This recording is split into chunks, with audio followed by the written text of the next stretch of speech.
Hello दोस्तों, तो चलिए आज के इस वीडियो हम लोग सॉल्व करेंगे क्लास 9th मैथ प्री में 6.2। 6.2 में कहा गया है कि यदि एक तिर्यक रेखा दो समांतर रेखाओं को प्रतिच्छेद करे तो एकांतर अंतः कोणों का प्रत्येक युग्म बराबर होता है। यानी आपको ये सिद्ध करके दिखाना है कि यदि एक तिर्यक रेखा है, चलिए इसको हम छापते चलते हैं फिगर के साथ। यदि एक तिर्यक रेखा है ना, दो समांतर रेखाओं को, कितने समांतर रेखाओं को? दो समांतर रेखाओं को, ध्यान से देखिए, यहाँ पर दो को समांतर रेखा खींच दिया। एक ठो है ए बी और दूसरा है सी डी। दो को समांतर रेखा खींच दिया, यानी ए बी और सी डी समांतर है। और यहाँ पी और क्यू दो को सॉरी एगो तिर्यक रेखा खींच दिए। पी क्यू क्या खींच दिए? तिर्यक रेखा खींच दिए, जो ए बी को आर बिंदु और सी डी को एस बिंदु पर प्रतिच्छेद करती है। चलिए ठीक है, अब प्रतिच्छेद करें तो एकांतर अंतः कोणों का प्रत्येक युग्म बराबर होता है। अब एकांतर कोण कौन वाला होता है? एकांतर कोण जो होता है अंतः में और एक दूसरे को ऑपोजिट होते हैं, मतलब उल्टे होते हैं। इधर से लगेंगे बी आर एस यानी ये वाला कोण, और इधर से जाएंगे सी एस आर यानी ये वाला कोण, एकांतर कोण होता है। इसी प्रकार से इधर से देखेंगे ए आर एस ये वाला कोण आपका, इधर से डी एस आर यानी ये वाला कोण, एकांतर कोण होता है कि नहीं? अब इसको आपको सिद्ध करके दिखाना है कि ये दोनों कोण क्या होंगे? बराबर होंगे। तो सिद्ध करने के लिए सबसे पहले क्या करेंगे, जो जो क्वेश्चन में हमें दिया है सबसे पहले उसे हम लोग लिख लेंगे, है कि नहीं? दिया है, क्या दिया है कि ए बी और सी डी समांतर रेखा है, यानी ए बी समांतर सी डी है, ए बी समांतर सी डी है। पी क्यू एक तिर्यक रेखा है कि नहीं? पी क्यू एक तिर्यक रेखा है, तिर्यक रेखा है कि नहीं? इतना कुछ हमें मिला है। अब आपको सिद्ध करके दिखाना है कि एकांतर कोण बराबर होता है। तो जो हमें दिया है वो तो सबसे पहले हम लोग लिख लिए। अब क्या सिद्ध करना है उसे हम लोग लिख लेते हैं कि नहीं? सिद्ध करना है,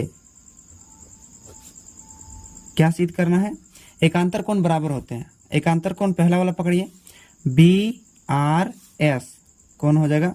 बी आर एस, और एकांतर कोण बराबर होते हैं। इसका एकांतर कोण कौन वाला हो जाएगा? इधर वाला सी एस आर, कौन? C S R. अब दूसरा एकांतर कोण इधर वाला पकड़ लेते हैं।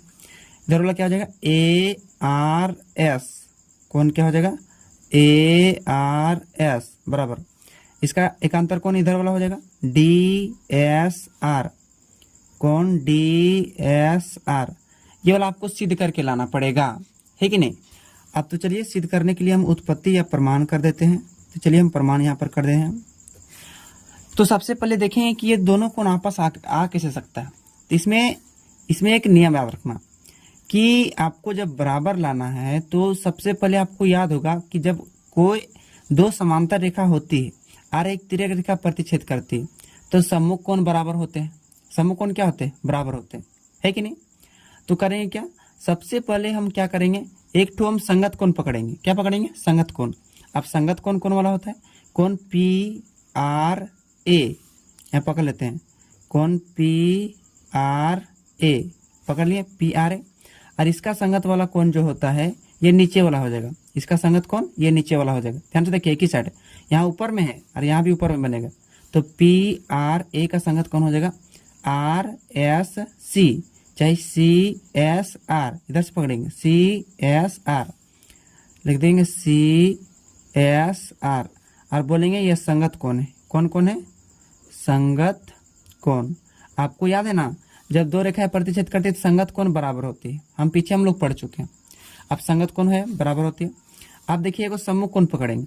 सम्मुख कोण आमने सामने वाला, यहाँ से संगत कोण ये वाला पकड़ लिए, तभी पकड़ेंगे यही वाला सम्मुख कोण। देखो इस कोण का संगत कोण पकड़े ना, तो इस कोण का सम्मुख कोण भी पकड़ेंगे, यानी पी आर ए का, कौन? पी आर ए का। इसका सम्मुख कोण क्या हो जाएगा? इधर वाला हो जाएगा। इधर वाला क्या हो जाएगा? बी आर एस, कौन? B R S. और ये कौन कौन हो जाएगा? सम्मुख कोण हो जाएगा। तो यहाँ लिख देंगे सम्मुख कोण या शीर्षाभिमुख कोण। ध्यान से देखिएगा, है ना। अब जो इसे हम लोग समीकरण, इसे हम लोग 1 मान लेंगे, इसे हम लोग समीकरण 2 मान लेंगे। आप यहाँ पर थोड़ा समझने का प्रयास कीजिएगा कि कौन पी आर ए और कौन सी एस आर, यहाँ भी कौन पी आर ए बराबर कौन बी आर एस। तो देखिए कौन पी आर ए और कौन पी आर ए बराबर है, इसका मतलब कौन सी एस आर और कौन बी आर एस बराबर भी होगा। तो यहाँ लिख देंगे समीकरण 1 एवं 2 से, समीकरण 1 एवं समीकरण 2 से, समीकरण 2 से। बात को यहाँ थोड़ा समझिएगा, अगर कोण 4 जो है कोण 5 के बराबर है और कोण 5 जो है कोण 6 के बराबर है, कोण 4 कोण 5 के बराबर है और कोण 5 कोण 6 के बराबर है, इसका मतलब ये भी हुआ ना कि कोण 6 और कोण 4 बराबर होगा, क्योंकि 5 इसके बराबर है और 5 इसके बराबर, 6 इसके बराबर है, तो इसका मतलब 4 और 6 भी क्या होगा, बराबर होगा। तो इसे आप लिखिएगा मत, इसे रफ में करिएगा ना। तो इसीलिए क्या करेंगे, कोण PRA कोण CSR के बराबर है और यहाँ भी कोण PRA कोण BRS के बराबर है। इसका मतलब क्या हुआ कि कोण CSR चाहे कोण BRS बराबर होगा कोण CSR के, ये दोनों बराबर हो जाएगा, है ना, क्योंकि ये दोनों बराबर है तो ये दोनों भी क्या हो जाएगा, बराबर हो जाएगा। और एक नंबर में ध्यान से देखिए, ये हमको सिद्ध करके लाना था, ध्यान से देखिए, BRS और CSR यानी एक नंबर वाला आपको सिद्ध हो गया, तो यहाँ लिख देंगे इति सिद्धम या लिख देंगे प्रूव्ड लिख देंगे, है ना, इति सिद्धम, तो एक नंबर वाला सिद्ध हो गया। तो इसकी इस प्रकार से पकड़े, एक बार हम संगत कोण पकड़े, एक ही यार है कि नहीं, चाहे तो संगत कोण आप ये वाला भी पकड़ सकते हैं तो कोई दिक्कत होने वाला नहीं। एक संगत कोण पकड़ेंगे और जिस कोण से संगत कोण पकड़े उसका हम लोग सम्मुख कोण पकड़ेंगे, है कि नहीं। अब यहाँ नीचे वाला सम्मुख कोण नहीं पकड़ेंगे, नीचे वाला सम्मुख कोण पकड़ने से हमको कोई फायदा नहीं होगा। चलिए अब क्या करेंगे, इस प्रकार से एक नंबर वाला सिद्ध हो गया। इसी प्रकार से और एक बार इसको हम सॉल्व करेंगे, जिस प्रकार से इतना लंबा हम यहाँ से यहाँ तक प्रक्रिया चलाए हैं, इसी प्रकार से नीचे करेंगे ना तो दूसरा नंबर वाला भी सॉल्व हो जाएगा। अब दूसरा नंबर को हम बार बार सॉल्व करेंगे नहीं, मैथ में एक नियम है, अगर कोई चीज़ एक वाला आ जाता है तो दूसरा वाला सॉल्व करने के लिए क्या करते हैं, इसी प्रकार बोल देते हैं, इसी प्रकार सिद्ध किया जा सकता है। दूसरा नंबर वाला सिद्ध किया जा सकता है, इसी प्रकार सिद्ध किया जा सकता है। दूसरा नंबर वाला क्या है, कोण ARS हो जाएगा, कोण ARS बराबर हो जाएगा कोण DSR